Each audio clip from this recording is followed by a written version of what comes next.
ఓ మహిళ కళ్ళలో కారం చల్లి కత్తితో బెదిరించి బంగారు గొలుసు లాక్కొని పారిపోతున్న లేడీ దొంగ శోభను స్థానికులు పట్టుకున్నారు. బోధన్లోని శేఖర్ నగర్లో ఈ ఘటన జరిగింది. చీరల వ్యాపారి స్వప్న నుంచి బంగారు గొలుసును కౌంటర్లో 40,000 రూపాయలు శోభ లాక్కొని వెళ్లేందుకు యత్నించింది. బుర్కా ధరించి వచ్చిన శోభ తాను సెలెక్ట్ చేసిన చీరలను ప్యాక్ చేస్తున్న స్వప్న ముఖంపై కారం పొడి చల్లింది. చాకు చూపించి బెదిరించింది. గొలుసు క్యాష్తో శోభ పారిపోతుండగా స్వప్న కేకలు వేసింది. దీంతో స్థానికులు ఆమెను పట్టుకుని పోలీసులకు సమాచారం ఇచ్చారు.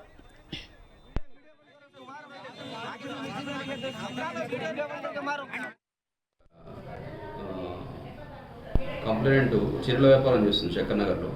ఆమె దగ్గరికి ఇవాళ ఒక క్యాండిడేట్ పేరు వచ్చేసి శోభా నేట ఆమె వచ్చేసి బురకా ధరించి ఆమె దగ్గరికి వెళ్ళి చీరలు కొంటుండగా చీరలు సెలెక్ట్ చేసి తీసుకుపోయినటువంటి కారుని స్వప్నం మీద చల్లి ఆమె దగ్గర ఉన్నటువంటి చైన్ లాగడానికి ప్రయత్నిస్తే చైన్ అనేది ఆమె గట్టిగా అరిచేసరికి ఆమె దగ్గర ఉన్నటువంటి కౌంటర్లో పైసలు తీసుకొని పారిపోయిందన్నమాట.